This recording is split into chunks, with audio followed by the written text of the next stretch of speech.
February 26, 1930 hours. The open desert of Wadi al-Batin along the Kuwait-Iraq border lies under a sky so black it seems to erase the horizon itself. The cold gnaws through tank hulls and great dunes of sand. There is no moon, no stars, just an endless void pressing down on the men and machines below.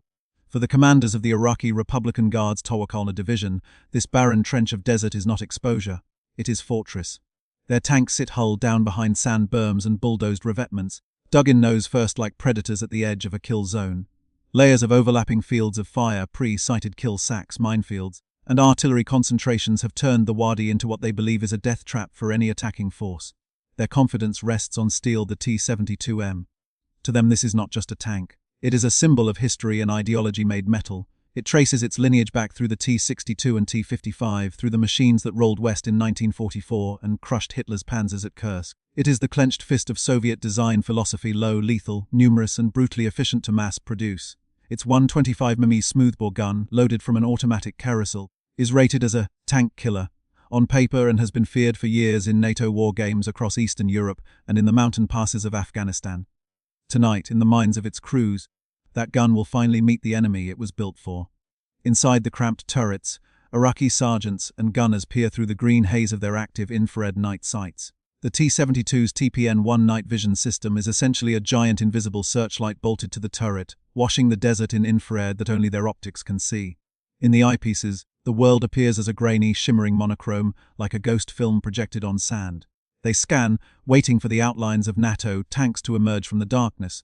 They are patient. They are confident. They think they are the hunters.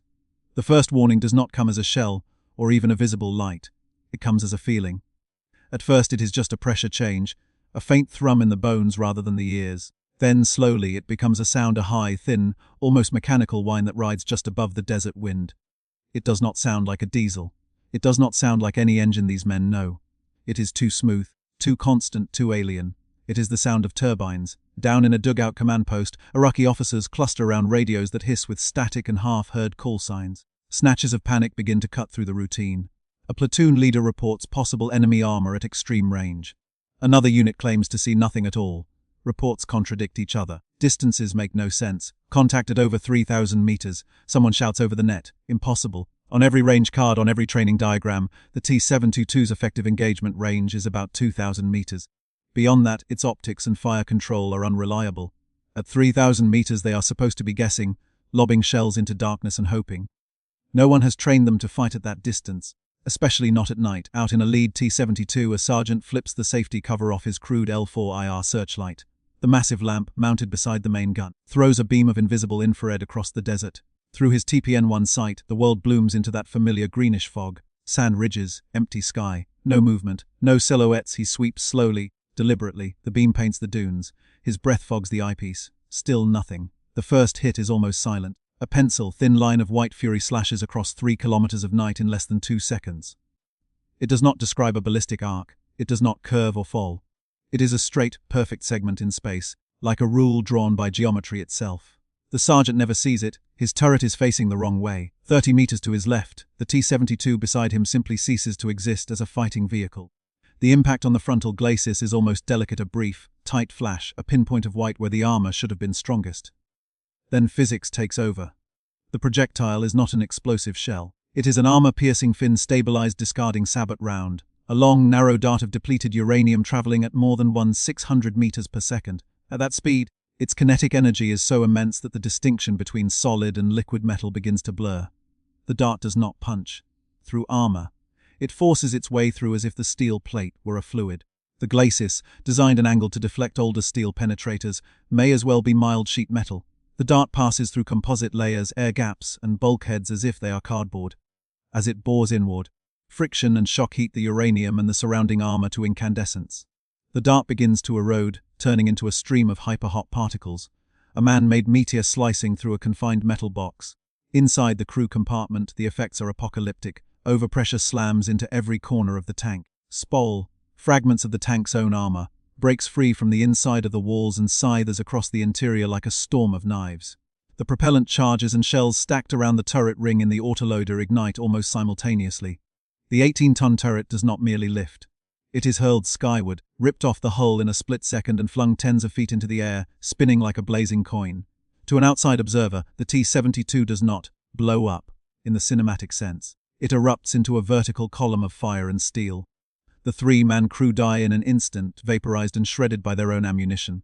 The sergeant swings his own turret toward the flash, throat tightened by a rising wave of fear. His radio explodes with overlapping screech. Contact! Contact! We are hit! We are hit! He traverses, searching for a target, any target, but the sights show only blackness and empty dunes. Another white line, another flash. Another T-72 becomes a jet of flame, then another. And another. The Iraqi tanks begin to fire back into the dark, blind and furious.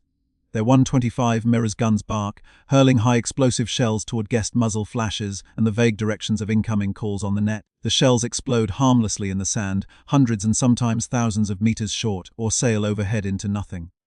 On the radios, an Iraqi commander, his voice cracked by stress, shouts for the use of guided missiles. 811, fire the missiles. The T-72M has one trump card, the 9M1 1980 GM's NATO designation 811 Sniper, a gun-launched, laser beam, riding anti-tank missile. In theory, it is their long-range equalizer. Fired from the main gun, the missile rides a coded laser beam all the way to target. Unlike a ballistic shell, the gunner can correct its course mid-flight, steering it into moving tanks far beyond normal gunnery range. In one of the lead tanks, a gunner breathes shallowly as he acquires what he thinks is a target, a vague, hot shape shimmering at extreme distance. He squeezes the trigger.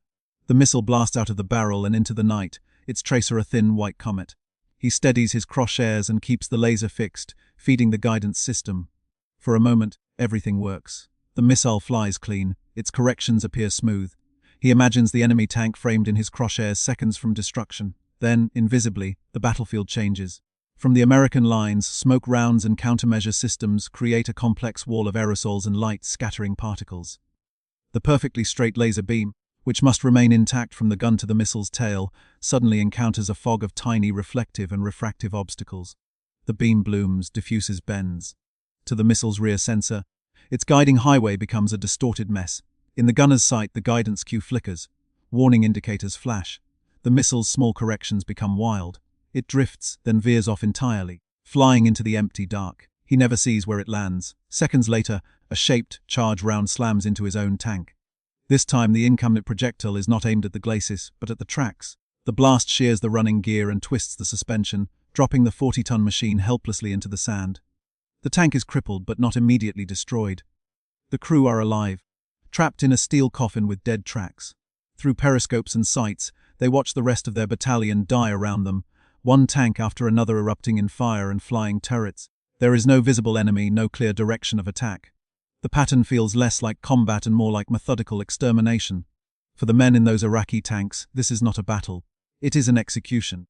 Thousands of kilometers to the north, in a windowless briefing room in Moscow, the air is stale and the atmosphere is worse. The men gathered around a television are not Iraqi officers but Soviet generals, marshals and intelligence analysts. They are the architects and guardians of Soviet armored doctrine. The men who certified the T-72 as the backbone of the Warsaw Pact's offensive power. The channel on the screen is not a secret feed from a spy satellite. It is CNN. The images are fuzzy green and black thermal footage taken from coalition cameras. Against a flat desert background, small bright rectangles, the hot hooks of tanks, appear and vanish as darker specks flash and fire. Columns of burning vehicles, including T-72s, T-62s and older T-55s, stretch along roads that will soon be called the Highway of Death. The footage is imprecise, but the implications are sharp. Units equipped with Soviet-designed armor are being destroyed in vast numbers from beyond visible range and often at night. The Iraqi Republican Guard, supposedly the best equipped and best trained client of the USSR, is being taken apart in days. One gray-haired colonel, his face drained of color, turns to a senior marshal and asks the question that hangs unspoken in the room. What is hitting them? The marshal does not take his eyes off the screen. We do not know. The colonel grasps for an explanation that preserves Soviet pride. The Iraqis have export models. The T-72M is inferior. Our T-72B, the T-80 with Contact 5 reactive armor, they are superior. Our own forces in Europe, are they? The marshal cuts in quietly. He taps a thin folder on the table. Inside is a stack of preliminary field reports and intercepted Iraqi after-action accounts. The numbers tell a horrifying story. Kill ranges of 3,000 meters and beyond. Engagements fought in pitch darkness where Iraqi active night sights see nothing but static. Reports of shells literally bouncing off enemy tanks or impacting with no effect. Bouncing, the colonel repeats, as if the word itself is an insult. Those are their words, the marshal replies. And they are dying by the thousands. The intelligence summaries are worse. Iraqi survivors talk about tanks that move faster than any they have seen, firing accurately while racing across rough ground. They describe enemies they cannot see on their sights, even when they illuminate the battlefield with infrared beams. They speak of M1 Abrams tanks as ghost machines that appear out of nowhere, strike and vanish. This is not an incremental technical edge. This is a new dimension of warfare. A young analyst, recently graduated from an engineering academy, clears his throat at the back of the room. The senior officers turn, irritated by the interruption. "Comrade General," he begins carefully, "what if the problem is not the tank, but the system? What if our tanks are not being defeated by individual weapons, but by an integrated network, by doctrine and technology combined?" He mentions reports of Hellfire missiles from helicopters, a 10-aircraft precision artillery. The general snaps back that these signatures are different. These wrecks show small, clean entry holes consistent with high-velocity penetrators, not shaped charge warheads from aircraft. The photographs from the field show something else. What killed the T-72 in Kuwait seems to be a tank gun, but not any gun they recognize. The mystery remains. In the days that follow, the Soviet High Command orders a special commission, a task force of GRU officers, armor engineers from factories like Uralvagonzavod, and seasoned tank officers. Its mission is simple only on paper. Find out what killed the T-72, and find out whether the T-80, guarding Soviet soil, is just as vulnerable. As the ground war ends and the ceasefire settles over Kuwait and southern Iraq, Soviet advisors and intelligence officers move quickly. Under the cover of diplomatic postings and ceasefire monitoring roles, they negotiate, bribe, and bluff their way onto still smoldering battlefields. Wadi al-Batin, the approaches to Basra, the blasted stretch of Highway 80. This is not traditional espionage. It is battlefield archaeology conducted in the presence of unexploded ordnance and nervous coalition patrols. At night, Soviet teams pick their way through fields of blackened wrecks, the air thick with the smells of burned fuel, explosives, and long-cooled metal. They expected to see wrecked T-72s. They did not expect to see a catalogue of their own design shortcomings laid bare in twisted steel. A veteran tank officer, who had examined armored losses in Afghanistan, is used to the signature of high-explosive anti-tank satiated impacts, ragged craters, burned paint, broad splash marks, scorched edges. Here, what he finds is different. On the frontal glacis plates, precisely where crews trusted their armor the most, he finds small, almost dainty entry holes. Each is no wider than a man's fist. The surrounding metal is barely charred. The paint is scorched but not obliterated. To a casual observer, it might look like minor damage. Inside, it looks like hell. The interior of each tank is shredded. Control panels are torn apart. Seats are ripped loose. The walls are cratered from within, covered in fist-sized impact marks where spall fragments ricocheted. Conditioned to expect exterior brutality and interior survivability, the investigators instead find the opposite: neat precision on the outside, total carnage within. In some cases, the same projectile has punched through the glacis, passed through the crew ammunition, an engine block, and exited the rear of the hull, leaving a matching round hole at the back. It has traversed 2 meters or more of steel and machinery, as though nothing were there. The commission's photographers take meticulous images. Technicians cut out sections of armor with diamond-tipped saws, preserving the angles and impact sites for later analysis. In the sand beneath and behind destroyed tanks, teams dig small trenches, sifting for whatever remains of the projectiles. When they finally start to find them, the mystery deepens. What they recover are long, thin, half-melted metal rods, sometimes stripped of fins, often warped but recognizably darts. They are not steel. They are not the tungsten alloy familiar from Soviet APFSDS rounds. They are a different color and feel heavier than expected when held. Back in metallurgical laboratories near Moscow, spectrometers and density testing give a clear answer: over 98% depleted uranium. Depleted uranium, waste from uranium enrichment, was not an unknown material to Soviet scientists.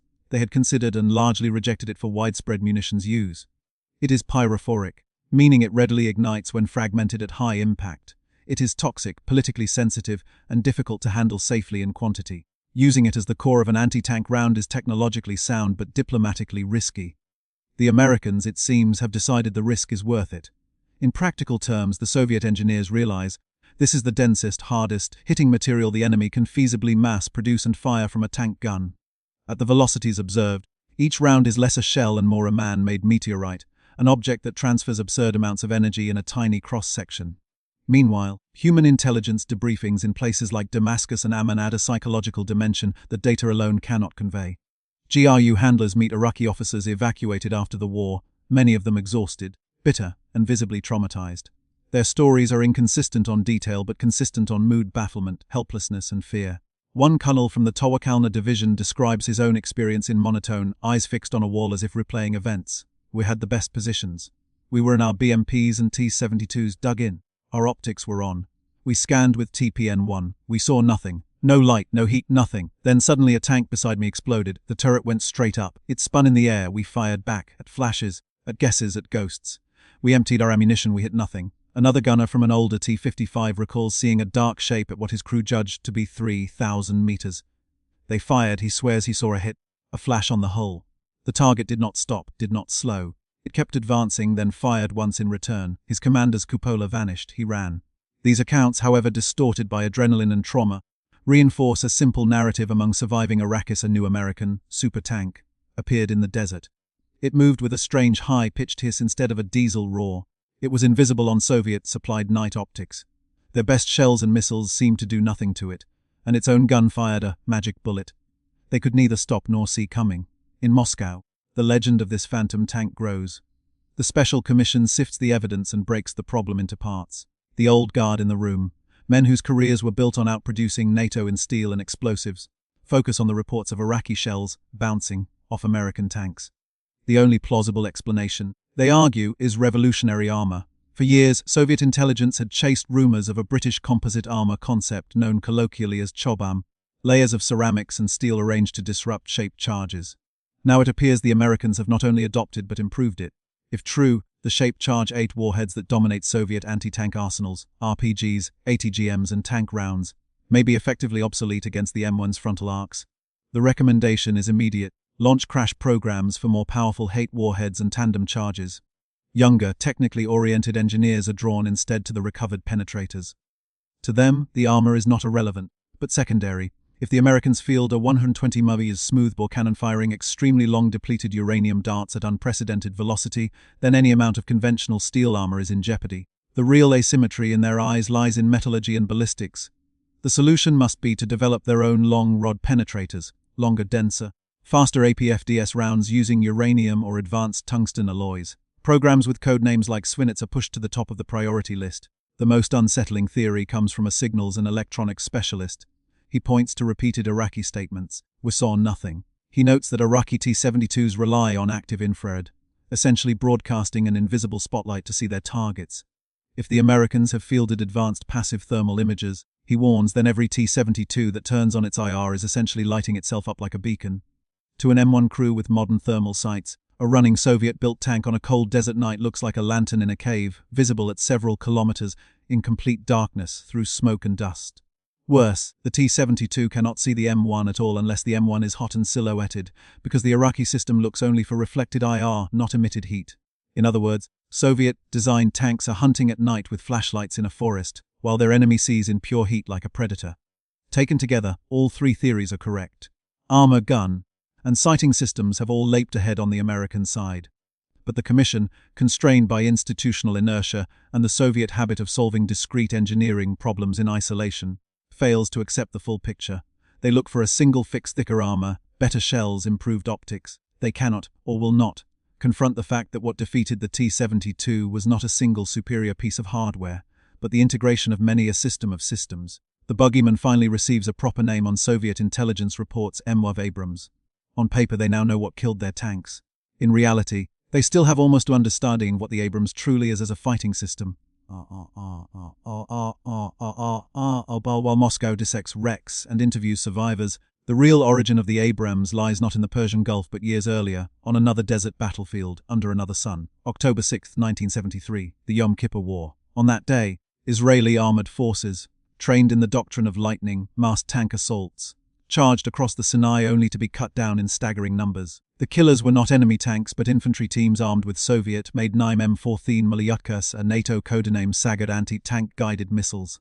For decades, the tank had been the undisputed king of the battlefield. Suddenly, small crews of soldiers with portable missiles hiding in ditches could destroy them from beyond the range of the tank's own guns. For the United States, whose ground defense of Western Europe depended heavily on M60 pattern tanks facing larger numbers of Soviet armor, this was a strategic earthquake. If relatively cheap guided missiles could slaughter Western tanks in the Sinai, what would happen on the plains of Germany against massed Warsaw Pact forces? A grim realization took hold in the Pentagon. America was building the wrong tank for the wrong war. What was needed was not an upgraded M60. It was a clean sheet replacement. A main battle tank able to survive a battlefield saturated with anti-tank guided missiles, fight at night, and outperform Soviet tanks in every critical category. The existing XM experimental tank project was re-energized, refunded, and handed an uncompromising mandate. From that crisis emerged what American engineers and planners would later call the Big Five. Not 5 tanks, but 5 key systems that together would change land warfare. At the heart of that revolution stood the M1 Abrams. Conventional armor, thicker plates of homogeneous steel, had hit its limit. Hate warheads like those on the Saga missile could burn through enormous thicknesses of plain steel using a focused jet of molten metal. To survive, a tank needed something smarter: composite armor. Building on British work informally known as Chobham, American and British engineers created a classified armor package, codenamed Burlington, that stacked and interleaved high-hardness steels, ceramic tiles, and non-explosive reactive layers. Against a shape-charged jet, the ceramics and layered structure disrupted and dispersed the molten stream. Against kinetic penetrators, the hardness and structure could break and deflect incoming darts.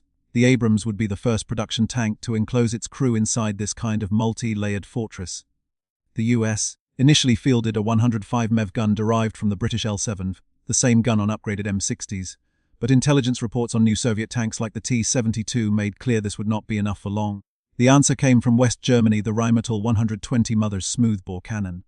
A smoothbore barrel allowed the firing of stabilized darts at extremely high velocities without the spin induced by rifling, which can destabilize long penetrators. Into this gun the Americans loaded the MA-29 series long-rod APFS-DS rounds with depleted uranium cores, fired at around 160-70 meters per second. Each 10-pound dart delivered so much energy on a small area that it essentially turned armor into fluid and itself into burning fragments. A silver bullet, in more than name. Perhaps the most transformative element was not something visible from outside the tank at all: its sighting systems. The Abrams mounted a passive thermal imager, a cooled sensor that detects emitted infrared radiation, not reflected IR. On a cold night, any running tank, any recently driven truck, even individual soldiers appear as bright silhouettes. Unlike active IR, thermal imaging does not betray its own presence with a searchlight beam. Abrams crews could sit hull down with engines at idle, scanning a dark desert, and see enemy tanks glowing at ranges where those enemies saw only blackness. On top of that, the commander received his own independent thermal viewer. While the gunner fought one target, the commander could already be searching, designating the next. With a button press, the turret would automatically find, kill, then repeat in a ruthless rhythm. Instead of a traditional diesel prime mover, the Abrams uses a gas turbine, essentially a jet engine adapted to drive tracks. The 500 horsepower AG-2500 turbine produces a distinctive high-pitched whine. The same hiss Iraqi officers later described. It has fewer moving parts than a comparable diesel and can burn multiple fuels. More importantly, its power-to-weight ratio gives the 60-plus ton tank startling acceleration. It can surge from a standstill to about 20 miles per hour in seconds, leap out from behind cover fire, and back out again before slower, turreted opponents can react. The cost is high fuel consumption and maintenance complexity, but in the 1991 desert, with American logistics behind it, the turbine's advantages overshadow its drawbacks. The Abrams' true secret weapon is not merely its hardware, but the union of all that hardware through a digital fire, control computer and stabilization system. When an Abrams gunner lays his crosshairs on a target and presses the laser button, a laser rangefinder instantly measures distance to within a few meters. Sensors feed wind speed and direction, barrel wear and temperature, the tank's attitude, ammunition type, and air density into a computer. In milliseconds, the system calculates the exact elevation and lead required. Simultaneously, hydraulic and electric stabilizers keep the gun and sight rock steady, independent of the chassis, even as the tank bounces over rough ground at 40 miles per hour. To the gunner, the reticle seems to float calmly on the target no matter how the tank lurches. To the enemy, that translates into first-round hits at ranges they once thought impossible, on the move at night. When all of this is integrated, not just bolted on piecemeal, the result is what Iraqi tankers in 1991 perceived as a phantom machine that can see first, hit first, and survive first contact almost every time. The final shock for Soviet armor specialists does not come from the Kuwaiti desert, but from a slick firing range in Germany. By 1990, the Berlin Wall has fallen and the Cold War is effectively over.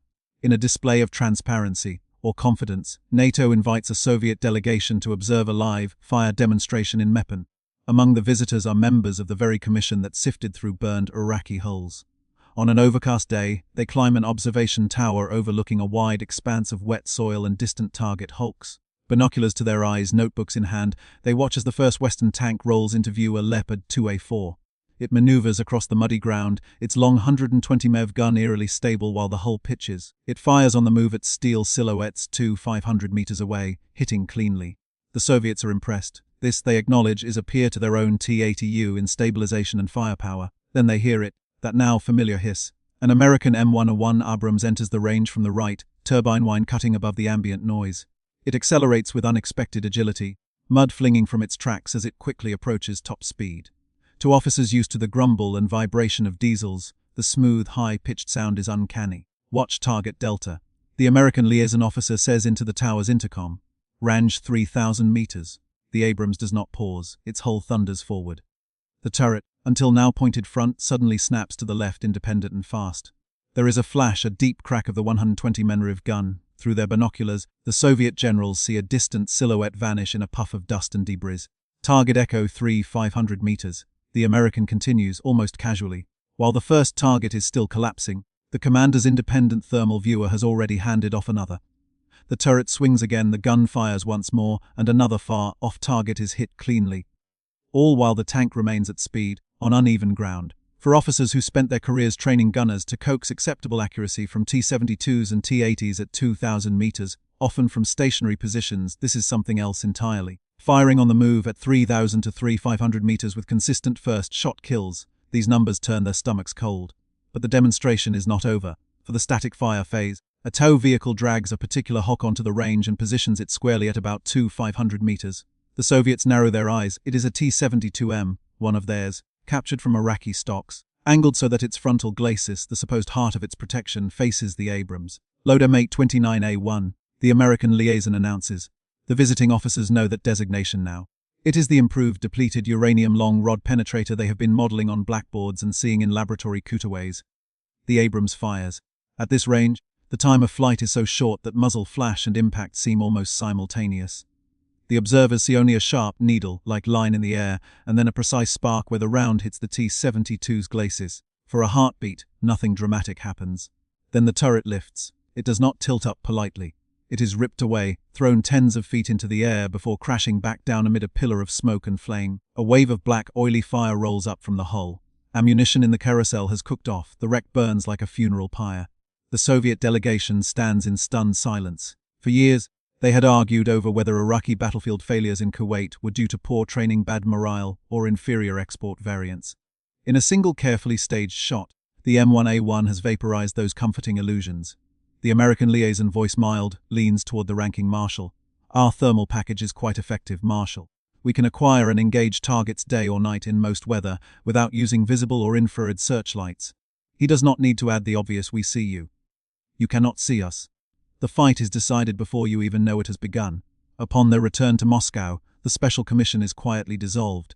Its work has moved from hypothesis to obituary. The Soviet Union's most important armored export, the T-72, has not only been defeated, it has been outclassed so completely that the kill ratios verge on the unreal. During Operation Desert Storm, Abrams tanks and other coalition armored units destroyed thousands of Iraqi tanks, most of them Soviet designs. In return, no M1A1 was lost to enemy tank fire in direct tank-vs tank combat. The few Abrams destroyed were largely victims of mines, mechanical issues, or friendly fire. This kind of lopsided statistic does not simply suggest superiority. It points to a qualitative gulf. Soviet responses begin immediately but lack time and resources. New generations of explosive reactive armor, such as Contact 5, are rushed into fielding. Unlike earlier ERA optimized against shaped charges, these heavy steel boxes are arranged and engineered specifically to disrupt long rod penetrators. When a dart strikes, the block detonates laterally, attempting to snap or deflect the rod before it reaches the main armor. It is a clever, violent, and very Soviet solution. At the same time, programs like Svinets push to create their own high-performance APFDS rounds using depleted uranium and improved tungsten alloys, trying to match the Abrams' offensive punch. In optics, engineers scramble to copy and adapt stolen or imported Western thermal technology, resulting in early systems like Agava and Buran. Better than nothing, but limited in range and clarity compared to American arrays. Each of these fixes taken alone is a partial answer, yet they are all ultimately patches bolted onto a design from the late 1960s. Contact 5 makes tanks heavier and more maintenance-intensive, stressing suspensions and engines never meant to carry so much weight. New long, rod ammunition is constrained by older fire control systems and less precise stabilization. First-generation thermal sights are grainy with shorter effective ranges, and often installed only on some vehicles. The T-72, bristling with era bricks and newer optics, begins to resemble a hedgehog, dangerous at close quarters, but clumsy and overburdened. The Abrams, by contrast, remains a cheetah, sleek, fast, and supported by an entire ecosystem of logistics, training, and doctrine. The gap revealed in the Kuwaiti desert is not a step.